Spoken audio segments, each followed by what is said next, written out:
So I've been working on this video on the van for the last couple of weeks. The next one's in Cantonese. It's on the electrical stuff that I've been trying to hook together. I've been living in the van part-time for up to 2 weeks at a stretch. And it's pretty hard to be in the right mood, like brain mind mood, to do a video and do it well. But I kind of really wanted to just capture some of my thoughts. So I'll sit back in my favorite little spot here. The electrical stuff is pretty hard to do on the van. Living out of the van while trying to renovate it is also pretty difficult. I'm an hour away between Hingham and Providence. I'm in Hingham right now, and this room is not really comfortable. So this is the attic, crawl space, and there's no insulation. So anytime it, like back in the winter, it was super cold, and now in the summer, it's been like 90-degree days, and CISO is just like not really anything. It's just the roof, these pieces of board that's starting to fall apart too, and then just wood. See, it's missing some right here.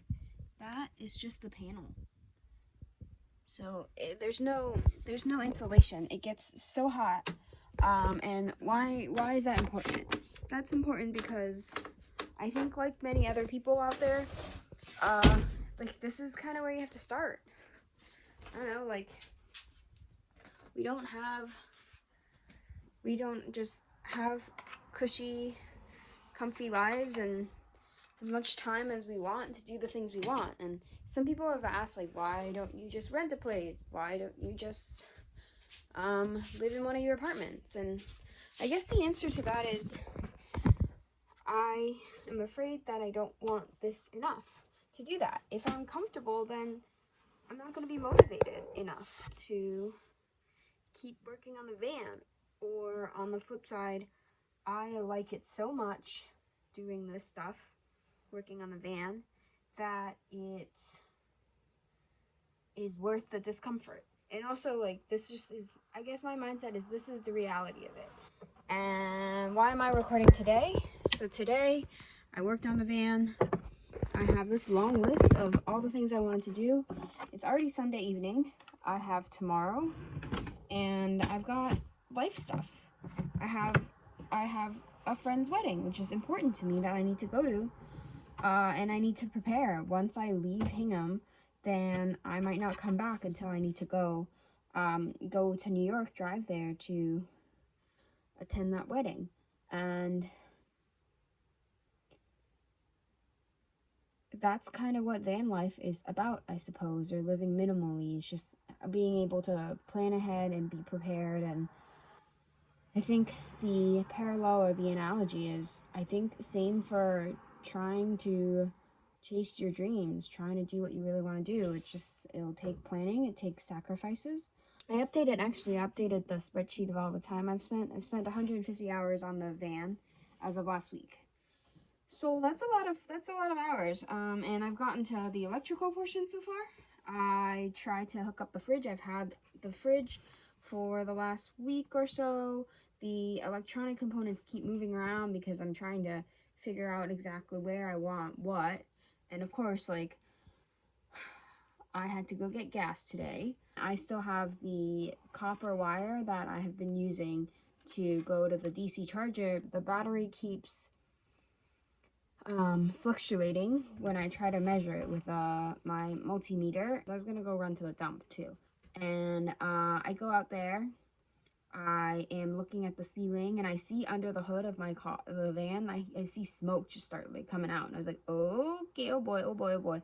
I wasn't actively doing something different, and then like, so it's smoking more and more, and I'm like, oh boy, what do I do? I think I hear my neighbors. I considered like asking them to come over, and then what I decided to do is just look underneath the hood. It was smoking, there's no fire yet, but in like my moment of calm, I was like, all right, it's safe enough for me to just pop the hood. So I quickly popped the hood, and then like lifted it up, like did the stick to lift the hood up, kept it up, and then I look and I'm like, okay, so it's smoking from the wires that I've put in, which makes sense.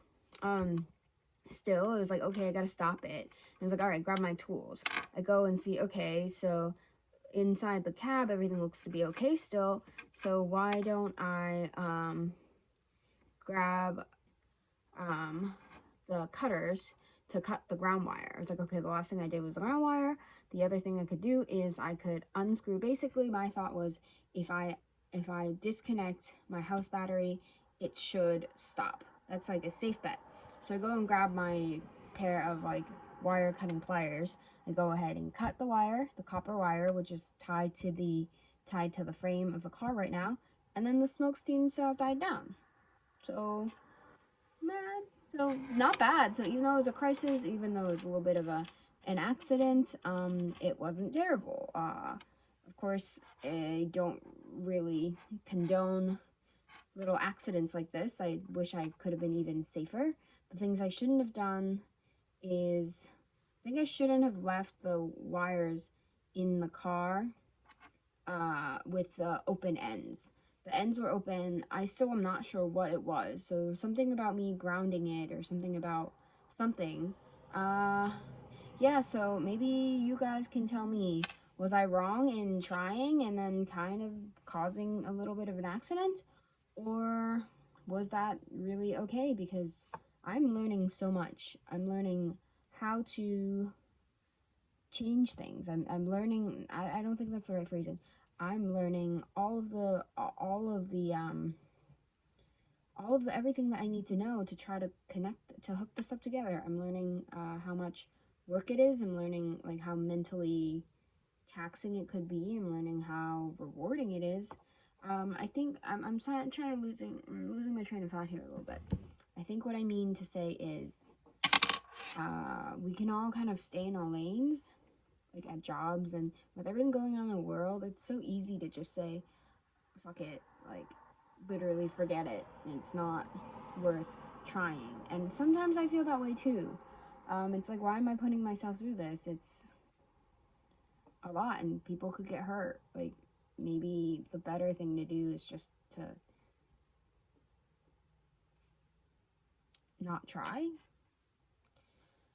But I really think that that's not going to work. I think that that's kind of living less than you could. I don't know, like forgetting what I'm saying. I have a point, I'm not really making it very well. Probably just gonna stop talking here, and I don't know, just gonna rest, just gonna keep going, because I'm not gonna quit, and I believe in myself, and I think you should too. And if y'all could just help out those people in your life that you know are trying to do something, trying to make a change, you give them some support, and that'd be super duper much appreciated. We would love it. Sometimes we need it. I think life is about trying and failing. I would rather that than not have tried at all. So I guess that's my message to myself. Okay, bye.